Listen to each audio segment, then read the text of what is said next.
Surveyor, শিক্ষিত সমাজ, ইমাম সাহেব ও গ্রামবাসীদের ভূমিকা অত্যন্ত গুরুত্বপূর্ণ। এই নির্দেশিকায় কিভাবে সার্ভেয়ারকে সহযোগিতা করা যায় এবং কিভাবে পিছিয়ে পড়া মুসলিম সাবকাস্টদের যেমন মোল্লা সম্প্রদায় প্রকৃত সুবিধা নিশ্চিত করা যায় তা পয়েন্ট আকারে উল্লেখ করা হলো। সার্ভেয়ারকে কিভাবে সহযোগিতা করা যায়, পিছিয়ে পড়া সম্প্রদায় চিহ্নিতকরণ, এটা সুপ্রিম কোর্টে কিন্তু জাজমেন্টের আগে। কনস্পিরেসিটা দেখুন, সব ভারবেলি করেছে। আমি একটা ভিডিওর ক্লিপিং আপনাদের দেখাবো পায়ের পয়েন্টে। নন্দীগ্রাম 1 নম্বর ব্লকে গতকাল আমরা ধরেছি এবং সার্ভে বন্ধ করেছি। আমি ভিডিওর ক্লিপিংটা দেখাবো, দেখালে আমার কথা সঙ্গে গোটা রাজ্য করেছে 10 দিন থেকে। সম্ভবত জাজমেন্টের অর্ডারটা দেখুন, কত তারিখ? 17 না, 17ই জুলাই, হ্যাঁ 16 না 17, এই ফাইন লাস্ট অর্ডারটা।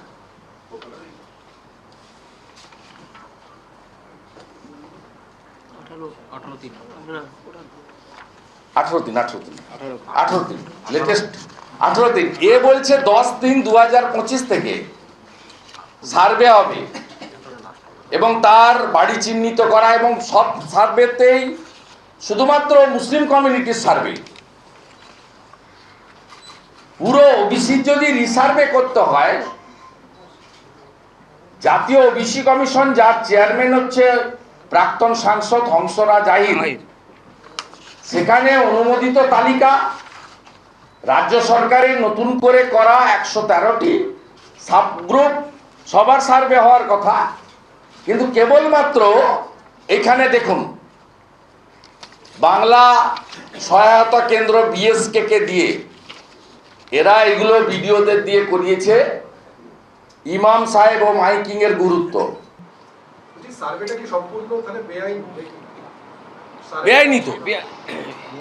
বেআইনি তো video also part of the administration.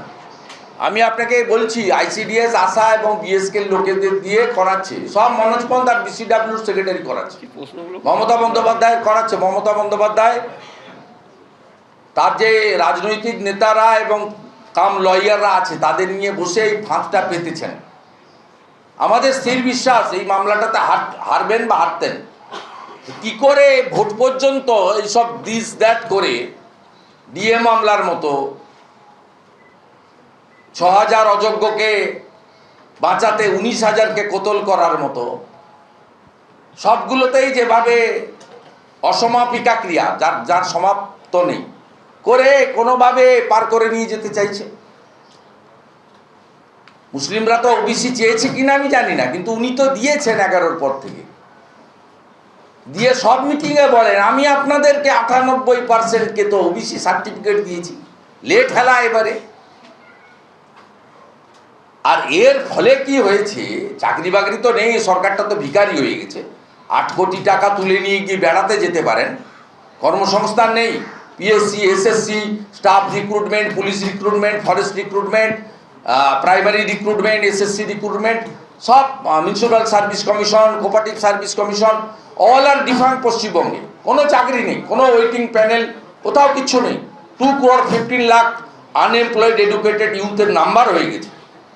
51টা কর্মবিনিয়োগ কেন্দ্রে তালা ঝুলছে।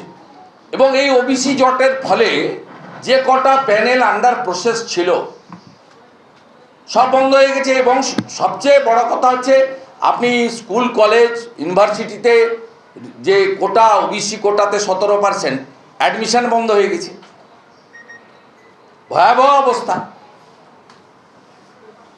তার ইফেক্ট সর্বত্র পড়েছে, আপনার এডুকেশনে পড়েছে, রিক্রুটমেন্টে পড়েছে, প্রমোশনের ক্ষেত্রে পড়েছে।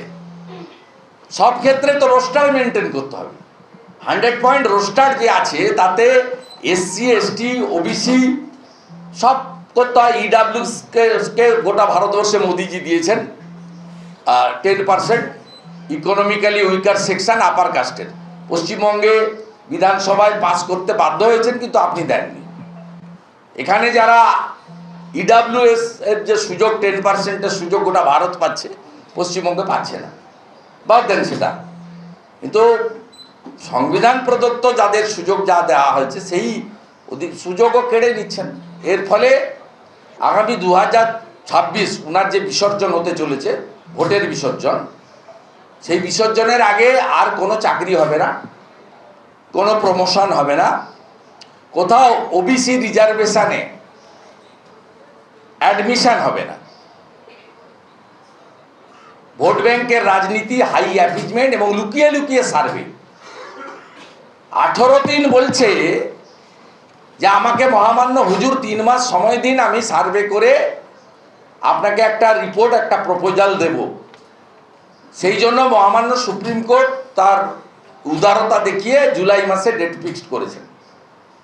কমপ্লিটলি এপ্রিল, মে, জুন রাজ্য সরকারকে সময় দিয়েছেন। আর উনি 10/3/2025 থেকে শুরু করেছেন, বিএসকে কে লাগিয়ে দিয়েছেন, ইমাম সাহেবদের লাগিয়ে দিয়েছেন, মাইকিং হচ্ছে, ফর্ম ছাপিয়ে দিয়েছেন, ফর্মে করে দিয়েছেন, ফোনে ফোনে সব তো ভার্চুয়ালি হয়। ভোটার লিস্টের কাজ করার কথা সিও ইসিআই পনচপন্থ করে। আপনারা যে ভার্চুয়ালগুলো করেন, ভিডিও কনফারেন্সিং করুন আর অডিও করুন, সব রেকর্ড আমাদের কাছে আসে। আপনাদের অ্যাডমিনিস্ট্রেশনে একটা বড় অংশ আপনাদের বিরোধী, তারা আমাদের সমস্ত তথ্য তুলে দেয়। আমি ধন্যবাদ জানাই যারা ইতিমধ্যে কলকাতা হাইকোর্টে গত সপ্তাহে গেছেন এই অবৈধ সার্ভের উপরে স্থগিতাদেশের জন্য। আমরা বিজেপি ওবিসি মোর্চাও পার্টি হওয়ার জন্য আগামী সোমবারই হাইকোর্টে প্রেয়ার করব। হাইকোর্ট অ্যাকসেপ্ট করলে আমাদের দুটো প্লি থাকবে। ওবিসি কমিশন ভারত সরকার তাকে ইনক্লুড করা হোক এবং ইউনিয়ন গভর্নমেন্ট ভারত সরকারকে ইনক্লুড পার্টি করে তাদের বক্তব্য এক্ষেত্রে শোনা হোক। এটা কোনো প্রভিন্স করতে পারে না, এটা ন্যাশনাল লেভেলে এক যাত্রায় পৃথক ফল হতে পারে না। উড়িষ্যার জন্য আলাদা, ইউপির জন্য আলাদা, বাংলার জন্য আলাদা হতে পারে না। এই ছিল আমাদের আজকে প্রেস কনফারেন্সের মূল বিষয়বস্তু। আমি এই মিটিংয়ের পরে আমার কাছে আজকে প্রায় অনেকগুলি চাকরি প্রার্থী সংগঠন মিট করছেন। তারা খুব বড় আন্দোলনে যাবেন, সেটা আমি বলছি না, ওরা ঘোষণা করবে পরবর্তীকালে। তাদের সঙ্গে আমি খানিক পরেই মিট করছি। এই ঘটনার জন্য যে লক্ষ লক্ষ বেকার যুবক যুবতীর, শিক্ষিত যুবক সর্বনাশ হয়েছে, এটা নিয়ে আরেকটা ফ্রন্টেও তারা রাস্তায় নামার পরিকল্পনা নিচ্ছেন এবং আমি বিরোধী দলনেতা হিসেবে তাদের সঙ্গে আছি। খুব বড় কর্মসূচি আপনারা এপ্রিলে দেখতে পাবেন, সেটা তারাই বলবে, আমার বলা ঠিক হবে না। আমি তাদেরকে পূর্ণভাবে সহযোগিতা করবো এবং তোরা চাইলে আমি এই মুভমেন্টের সামনে থাকবো, কোনো অসুবিধা নেই।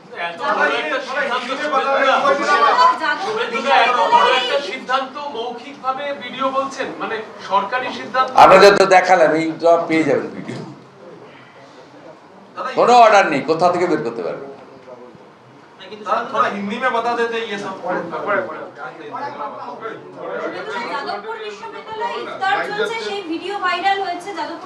সব বিশ্ববিদ্যালয় হয়েছে, আশুতোষ মুখার্জি কলেজে হয়েছে, সব মহাবিদ্যালয়, হিঙ্গলগঞ্জে হয়েছে, ছবি দেখবেন নি? গতকাল হিঙ্গলগঞ্জে হয়েছে। এবার যেখানে হয় সেখানে হোক, আমাদের তো আপত্তি নেই। নতুন করে করছেন কেন?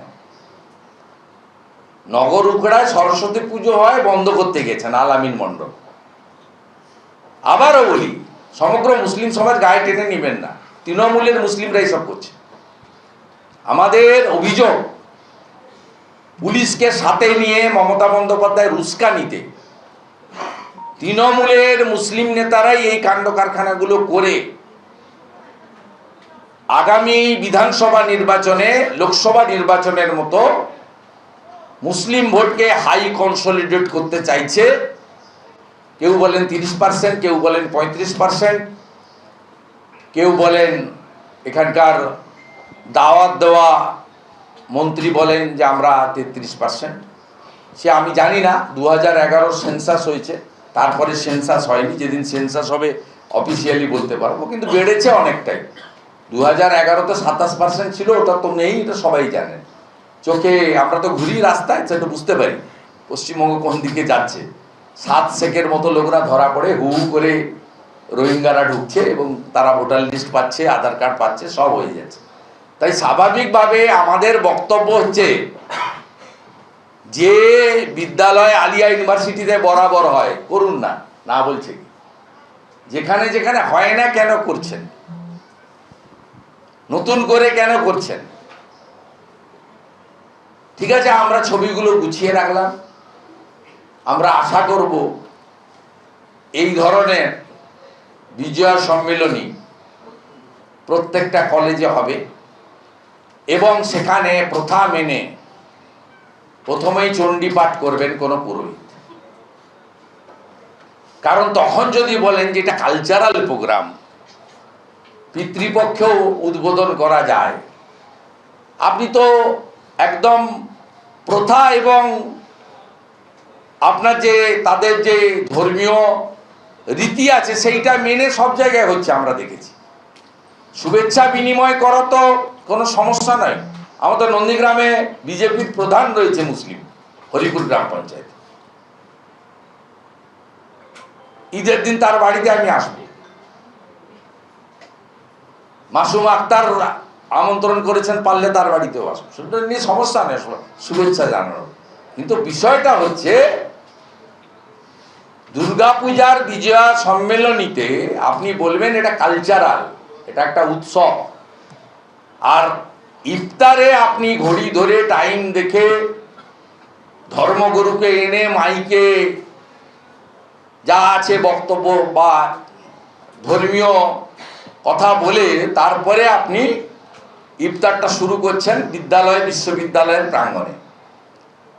বিজয়া সম্মেলনে তো আমরা চাই মমতা বন্দ্যোপাধ্যায় সমস্ত যে যে কলেজে বিশ্ববিদ্যালয়ে প্রোগ্রাম হচ্ছে সেখানে পুরোহিত ডেকে চণ্ডীপাঠ করে নিয়ম মেনে সেখানে যেন মা দুর্গার স্তোত্র পাঠ করে সুন্দরভাবে হিন্দু শাস্ত্র প্রথা মেনে এই কাজটা করেন।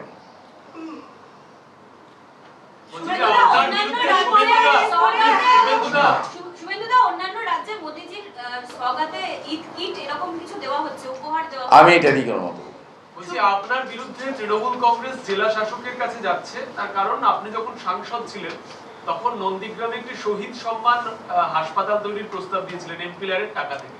এখন তৃণমূল বলছে যে আপনি রাম মন্দিরের ঘোষণা করেছেন, এটা অবৈধ, প্রতিশ্রুতি ভঙ্গ করেছেন নন্দীগ্রামের মানুষ।